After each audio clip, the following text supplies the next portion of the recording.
The day it all began felt ordinary. Sun shining, birds chirping, kids laughing in the neighborhood.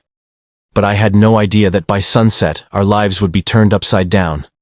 My daughter, just 12, was skipping down the sidewalk, backpack bouncing against her shoulders, when she paused near the community bulletin board. That's when I first noticed her, Mrs. Caldwell, the HOA president, glaring from across the street. There was something in her eyes that made my stomach knot.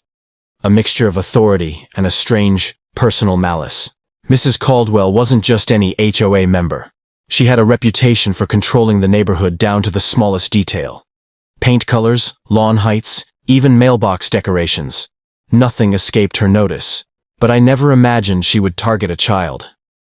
That day, she approached my daughter, wagging her finger and muttering about rules and decency. My daughter, shy and soft-spoken, tried to explain that she hadn't done anything wrong. But Mrs. Caldwell's voice rose, sharp and accusing, echoing across the cul-de-sac. Word spread quickly. Other neighbors peeked from behind curtains, whispering about what they had just witnessed. My daughter, embarrassed and shaken, ran home, tears streaming down her face. I followed, furious but trying to stay calm. As soon as we stepped inside, she collapsed into my arms, sobbing. "Mom. She said I don't belong here," she cried. My blood boiled. How could an adult, someone trusted to lead our community, treat a child this way? I knew something had to be done, but taking on the HOA felt daunting. These were powerful people, with rules, regulations, and money on their side. I started documenting everything. Screenshots of emails, recordings of phone calls, notes of what neighbors had witnessed. Each detail painted a clearer picture. This wasn't a simple disagreement. It was bullying, orchestrated with authority behind it. Then came the moment that changed the game entirely. I received a letter in the mail, not a friendly reminder, not a warning, but a legal notice from Mrs. Caldwell, claiming my daughter's behavior violated HOA rules. My hands shook as I read it. She was trying to leverage community rules to intimidate a 12-year-old. My gut screamed, this isn't just about rules anymore. It's about abuse of power. I promised my daughter that I wouldn't let her face this alone. And that's when I realized we had only one option. Take the fight where it would matter most. The courtroom. Little did I know, what awaited us there would shock everyone in ways we never imagined. The courtroom smelled of polished wood and nervous tension. A place where I never imagined my daughter's humiliation would become public. As we walked through the doors, I could see Mrs. Caldwell already seated, her posture rigid, a smug smile playing across her lips. She looked calm, almost untouchable, but I knew better. Behind that composed exterior was someone who had weaponized power against a child. The judge entered, and the room fell silent. I took my daughter's hand, squeezing it tightly. I whispered, "We're here to stand up for what's right." Her eyes, red from crying, flickered with a mix of fear and determination. I realized right then that this battle wasn't just about rules or the HOA. It was about proving to my child that courage matters more than fear. The hearing began with Mrs. Caldwell recounting her version of events. She painted herself as a vigilant protector of the community, accusing my daughter of disrupting harmony and disregarding rules. Each word dripped with authority, crafted to sound reasonable, but I could see the underlying malice. My daughter had not broken a single rule, at least not any that weren't trivial or fabricated, and yet Mrs. Caldwell made it seem like she had committed a serious offense. When it was our turn, I presented every piece of evidence I had meticulously gathered: emails, recordings, and even statements from neighbors who had witnessed the encounter. The courtroom listened as we revealed the pattern. This wasn't an isolated incident. It was repeated bullying masked as community oversight. I could see the expression shift. Some jurors leaned forward, eyebrows furrowed, clearly disturbed by the abuse of power. Then came the moment that stunned everyone. A neighbor, previously silent, stood and testified about Mrs. Caldwell's history of manipulating HOA rules to intimidate families. One by one, more witnesses came forward, sharing stories of fear and control. The tide was turning. It was as if the entire room suddenly realized that this wasn't just about a neighborhood dispute.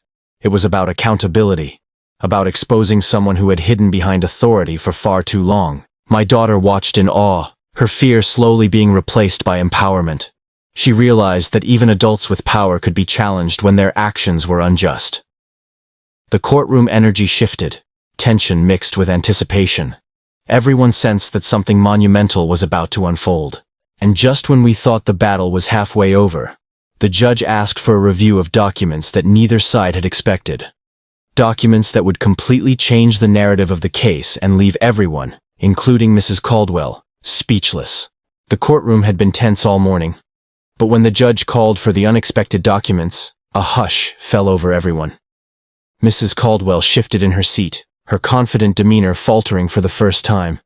I felt my heart race, not from fear, but from anticipation. What we were about to uncover would turn the entire case on its head. The clerk handed the documents to the judge, and he began reading aloud. At first, the words seemed ordinary, meeting notes, HOA memos, and some administrative emails. But as he read further, the content became explosive. There it was. Proof that Mrs. Caldwell had previously been warned by other HOA board members about targeting residents unjustly. Worse, there were explicit instructions from a higher HOA authority discouraging personal vendettas against community members. A murmur spread through the courtroom. Mrs. Caldwell's face went pale, her earlier arrogance replaced by panic.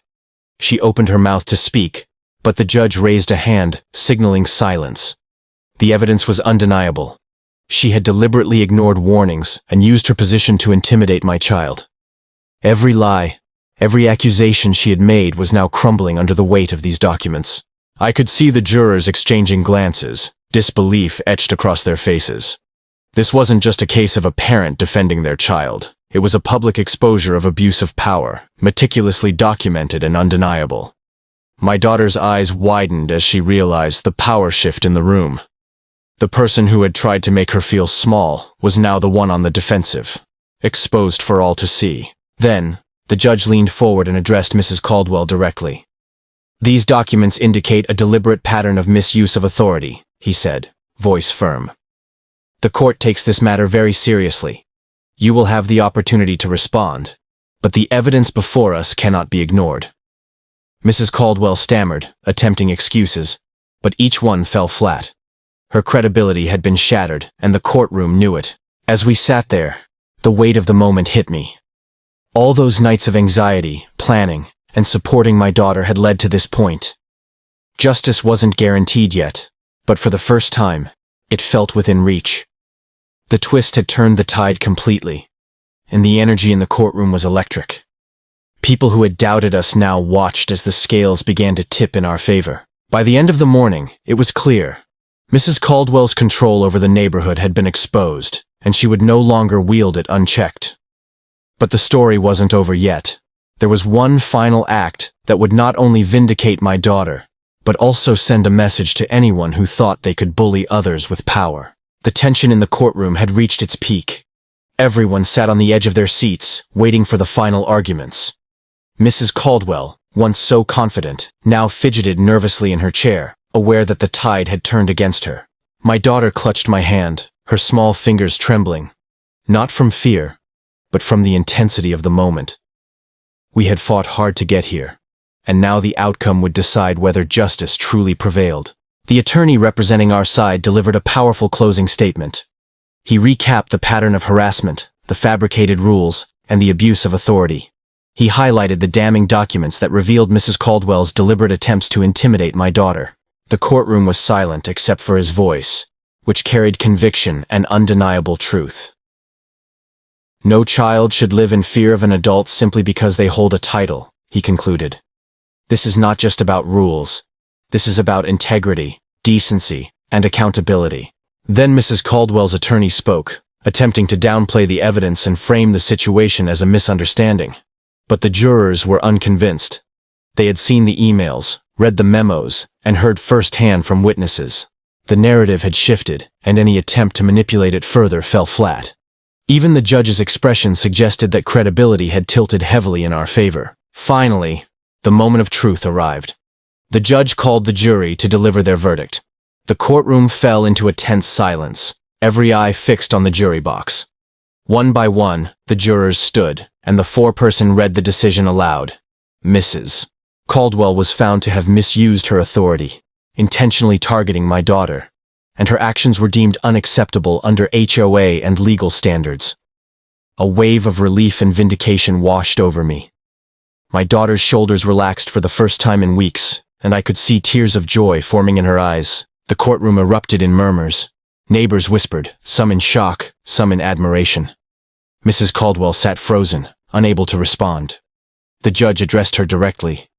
You will be required to undergo oversight, and your future actions will be closely monitored. This decision serves as a reminder that authority must never be abused. It was a powerful statement, one that extended beyond our family. It sent a clear warning to anyone who might try to wield power to harm others.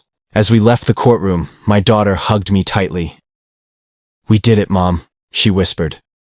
I smiled, realizing that this battle had given her more than victory. It had given her courage, strength, and the knowledge that standing up for what's right always matters. But the story doesn't end here. There was one final revelation, one twist that nobody expected, even Mrs. Caldwell. And it was about to make headlines across the neighborhood. Just when we thought the courtroom battle had concluded, the final twist emerged. One that no one, not even Mrs. Caldwell, saw coming. As the judge prepared to adjourn, a senior HOA official requested to speak. The room fell silent, curiosity and tension thick in the air. This official revealed that an internal investigation had uncovered even more troubling actions. Mrs. Caldwell had been systematically targeting multiple families in the neighborhood, not just us. The evidence went back years, including emails, reports, and complaints that had been quietly ignored until now. Gasps echoed through the courtroom. Neighbors whispered among themselves, realizing they had been living under a shadow of intimidation for far too long. Mrs. Caldwell's face drained of color, her earlier arrogance completely gone. Her network of influence, once seemingly untouchable, had crumbled in a matter of weeks, exposed by documents, witnesses, and now the official HOA investigation. The judge addressed the revelation sternly. This confirms that the misconduct is not isolated. The court supports ongoing oversight and the removal of any authority that is abused. It was a decisive statement that extended justice beyond our family, protecting the entire community. The courtroom erupted in quiet relief and satisfaction. It was the rare moment where accountability met public recognition. As we left the courthouse, my daughter's smile was radiant. I watched her shoulders straighten, her gaze confident and unafraid. The lessons she had learned, standing up for herself, documenting injustice, and trusting that truth can prevail, were far more powerful than any victory in court. "Mom," she said softly, "we didn't just win. We made sure this can't happen to anyone else." Back at home, neighbors came by one, expressing gratitude and admiration. Some confessed they had felt powerless in the past, intimidated by Mrs. Caldwell's authority. Others shared how our case had inspired them to speak up and reclaim their own sense of control over the neighborhood. It was humbling and reaffirming to see that our fight had ripple effects far beyond our family. In the end, the courtroom had been just the beginning. The real victory was restoring dignity, teaching courage, and exposing abuse of power in a community that had allowed it to thrive. Mrs. Caldwell would no longer intimidate anyone, but more importantly, my daughter learned that standing up for what's right, even when it feels impossible, changes everything. And as the sun set that evening, I realized something profound. Sometimes, justice doesn't just arrive quietly. Sometimes it shocks, it surprises, and it teaches an entire community the value of integrity and courage.